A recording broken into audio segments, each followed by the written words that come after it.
हामी toxic movie हेर्न आएको छौँ। ड्याडीज होम। वान सेन्टेन्समा मुभीको रिभ्यू दिनु पर्दा चाहिँ पैसा बर्बाद। यो हामी चाहिँ अहिले यो गुण सिनेमामा छौँ, गुण सिनेमा कम्प्लेक्स। अनि यो चाहिँ हाम्रो कति 8-9 वर्षपछि फेरि खोलेको छ। अनि हामी चाहिँ लास्ट टाइम नै आएको थियौँ, त्यो बेला चाहिँ राम्रोसँग एक्सप्लोर गर्न पाएको छैन। आज चाहिँ हामी टक्सिक मुभी हेर्न आएको छौँ। अनि सो भइकन वाच मुभी। अनि यो गुण सिनेमा नि कस्तो के चेन्जेस भएछ, के चेन्जेस भएछ त्यो पनि हेर्नेछौँ। अनि यहाँ चाहिँ अहिले हाम्रो टक्सिक चाहिँ एकदमै म्यासिभ उसमा लागिरहेछ। सो हामी चाहिँ के हेर्न आएको थियौँ टक्सिक हेर्ने आज 2:30 को सो। किन भन्दाखेरि अब बेलुका नि भ्याइँदैन, बिहान पनि अब क्लासहरू हुन्छ। सो अहिले हामी यही टाइम हेर्छौँ। So this is the new entrance. छिर्ने बित्तिकै KFC।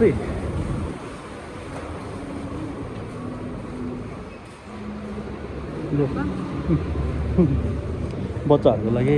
अनि हाम्रो मुभी हल चाहिँ 5th फ्लोरमा थियो है, सरी 4th फ्लोरमा थियो। अनि यो KFC अब माया भनेकै यस्तै होला।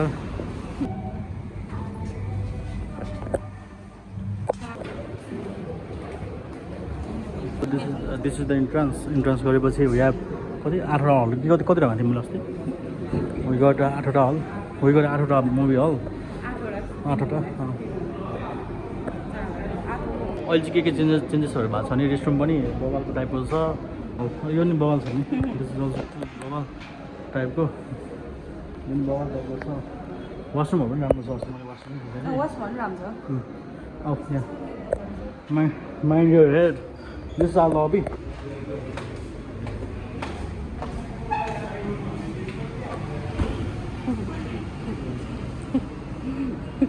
उता पनि जाऊ न, उता बस न।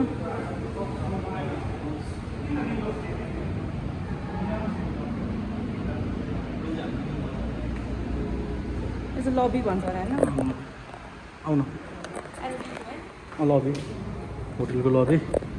This is our smoking zone पनि। वी गट स्मोकिङ जोन पनि अहिले।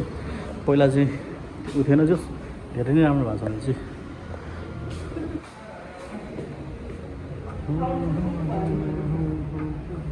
के म्याम हेर नि, यो चाहिँ हाम्रो उसको बरु सिन। यो चाहिँ हाम्रो सिन।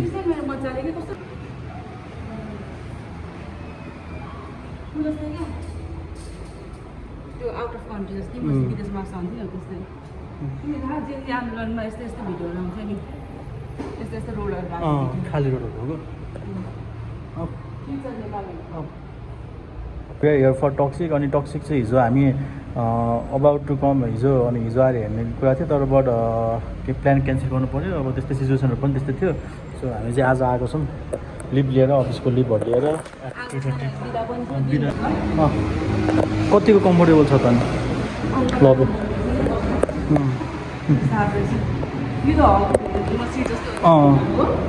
भित्रको होइन, भित्रको अलिक सफ्ट ठिकै छ, राम्रो छ। हलको सिट जस्तो। अब उता एक्सप्लोर गरौँ। अब स्मोकिङ रुम त्यहाँ भइहाल्यो, ऊ भइहाल्यो। हाम्रो इभेन्ट हल पनि रहेछ यहाँ उता। त्यहाँ अडिटोरियम भनेको छ त 2टा, 1 and 2। चिजमा कि नर्मलमा?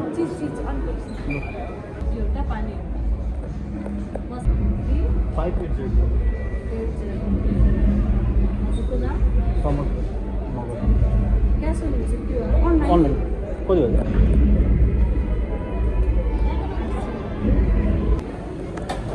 रिफिलमा चाहिँ के? रिफिलमा चाहिँ हजुरले बिल र बत्ती आउँछ। ए हुन्छ हुन्छ।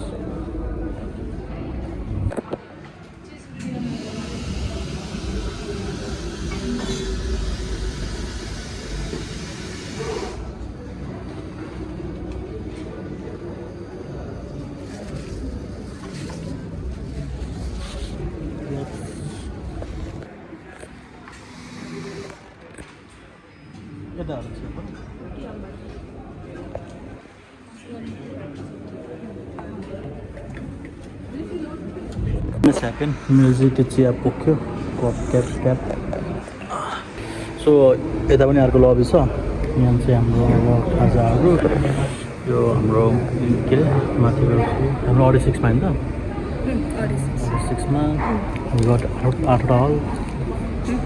So this is P6 body हाम्रो सुन्दा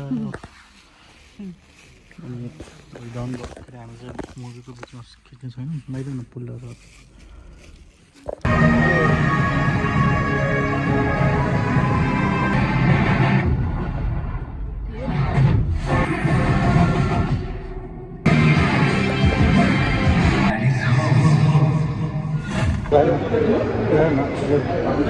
till interval चाहिँ मुभी चाहिँ त्यही हो average below the average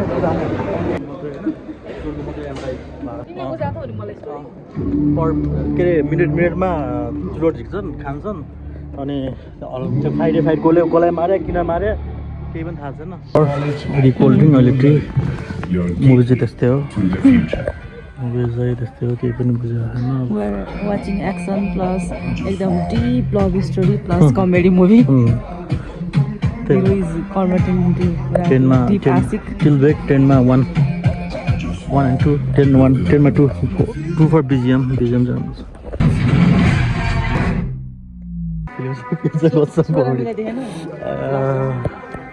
ending sending केही छैन कसो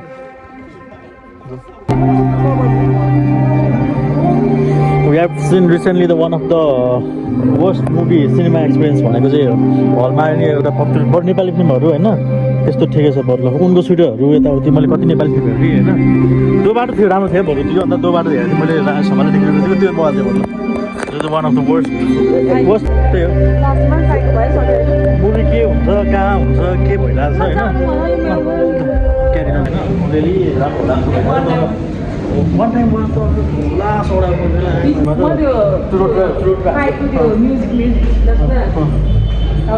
चुरोट र हाम्रो रक्सीको मात्रै एडभर्टाइज फ्रीमा पे हो चुरोट र रक्सी एडभर्टाइज मात्रै छ धेरै प्रायः जस्तो अनि मान्छे कहाँ मर्या छ किन मऱ्यो कसले माऱ्यो किन मारेको छ स्टोरी पनि छैन यो चाहिँ one of the worst movie experience चाहिँ भयो ल दिस टाइम चाहिँ अब बरु अरू त्यो डिग्री माइलास यताउति केही नेपाली फिल्महरू हेर्दा चाहिँ बरु यस्तो हुन्छ यो त लास्ट कुन बेला सक्यो लास्ट हुने क्या फिल्महरू के अरे बरु पठानहरू बगाएको छ बरु पठानहरू ह्याङ भयो त्यस्तै हो हल चाहिँ हाम्रो गुण सिनेमा क्युएफएक्स अहिले चाहिँ रिनोभेसन गरेर नयाँ शैलीमा बनेको छ अहिले आएको फिल्म होइन कस्तो बवाल होला के होला होइन केही छैन क्या केही छैन न स्टोरी छ न केही छ किन मारिरहेको छ के लागि मारेको स्टोरी के हो नि कसलाई पनि थाहा छैन त्यहाँ हल आउने मान्छे थाहा स्टोरी केही थाहा छैन किन मारेको के हो यताउति भयो ल त्यसै कस्तो सिम्पल स्टोरीमा क्या के स्टोरीमा क्या हाउ डिड अब yes agree to do this film है मुभी किन कसरी एग्री गरे कस्तो प्लस पोइन्ट भनेको direct delivery half an hour मुभीको स्टार्ट हाफ एन आवर पछि डाइलग एक्सप्रेसनहरू मतलब मजा आयो त्यो चाहिँ फुल कमेडी छ